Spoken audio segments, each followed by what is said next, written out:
Joe? Yeah. Well, you're all very welcome here. Those who don't know me, my name's Conor McNeary. I'm the warden at Castle Archdale.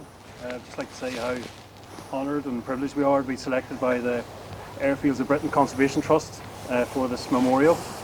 As you all know, Castle Archdale was an RAF base from 1941 when the agreement was signed with the Irish government to allow the RAF to fly over what's known as the Donegal Corridor and protect the North Atlantic from the U-boat threat.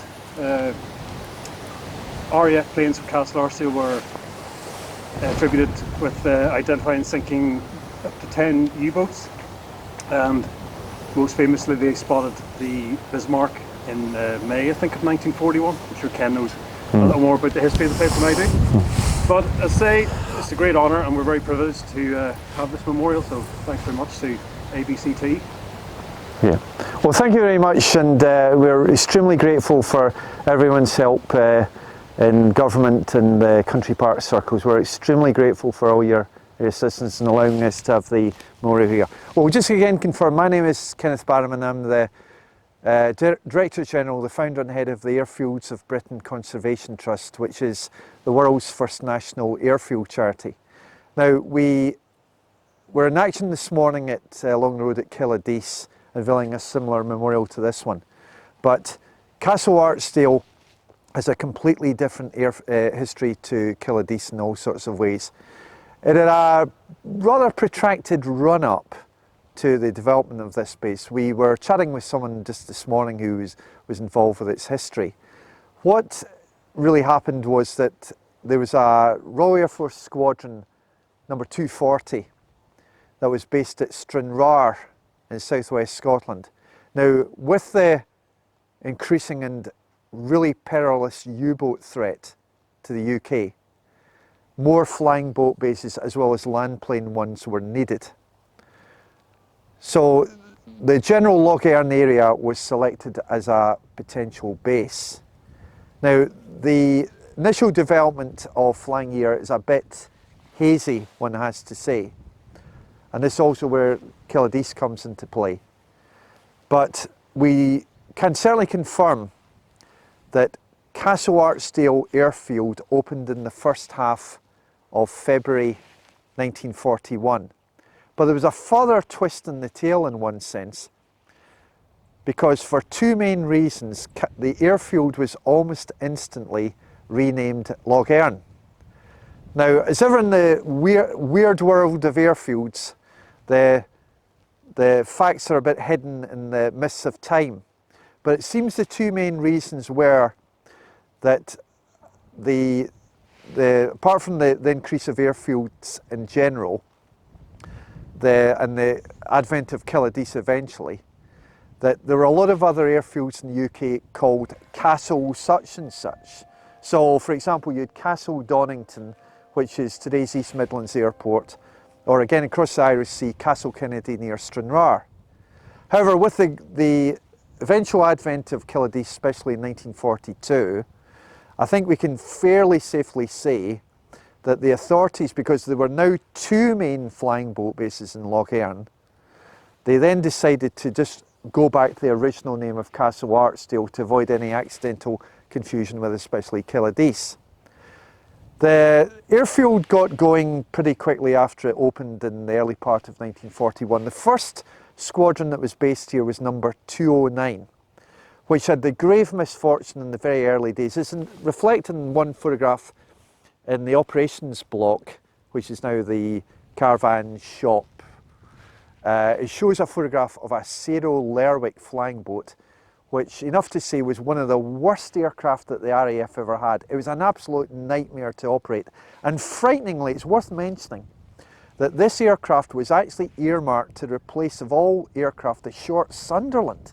In fact, the Sunderland came within a hair's breadth, this is in early World War II, of having production completely stopped and all the production tools destroyed for this very poor flying boat. However, the authorities quickly realised that the Lerwick was such a terrible aircraft, and meanwhile the squadron that was here thankfully had these aircraft quickly replaced by the most famous flying boat of them all, the one and only Consolidated Catalina, and then things gradually built up from there.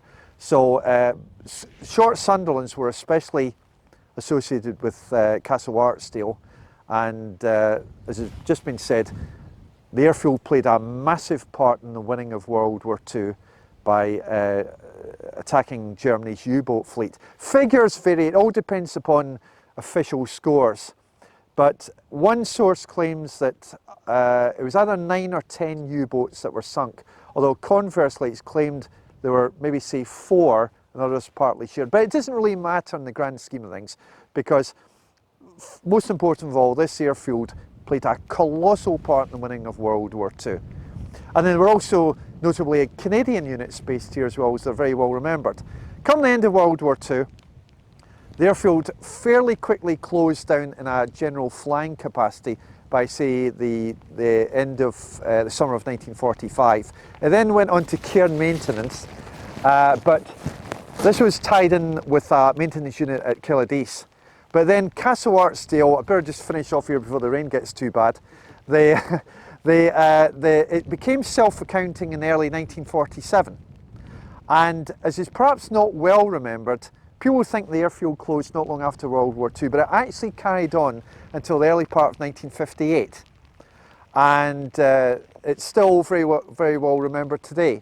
So as we just simply say to people in general, like we did this morning at Killadece, please do all you can to help support and remember all of the UK's airfields with our active or diffuse, such as Castle Archdale, because it's hugely in all of our interest to do so in our everyday lives, as well as, of course, just remembering all these incredibly brave people who served it here, not forgetting their families. We just cannot remotely afford to lose or forget our airfields in all sorts of ways.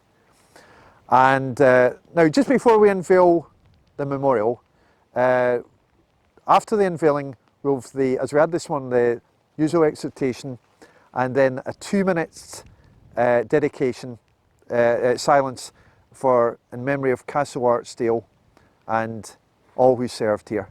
So without further ado, before the rain just gets too bad if nothing else, we are extremely honoured to be unveiling what is now ABCT's 164th memorial to, in this case, yet another of the UK's absolutely irreplaceable assets, in this case the one and only Castle Archdale Airfield. Thank you all very much.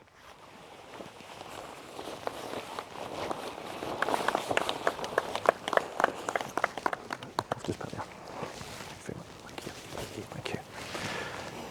Now, as I've just said, before we conclude the ceremony, the Chairman of the Royal British Legion, Enniskillen, will give the exhortation, and then we'll hold a 2 minute silence to Castle Archdale Airfield and all who served here.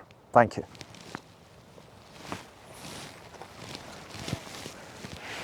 They shall grow not old as we are left grow old.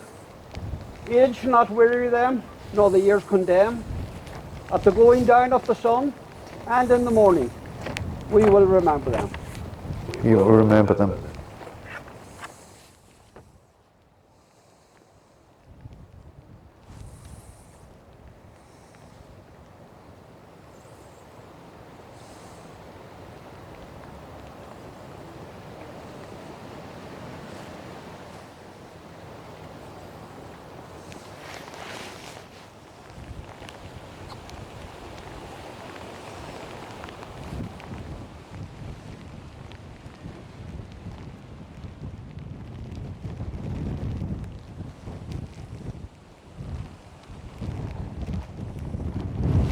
When you go home, tell them of us and say, for your tomorrow, we give our today.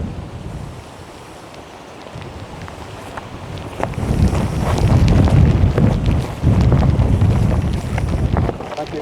Okay. Thank you. And that concludes the unveiling ceremony for the Castle Archdale Airfield Memorial. Thank you all very much. Thank you. Thank you very much. Thank you. Thank you.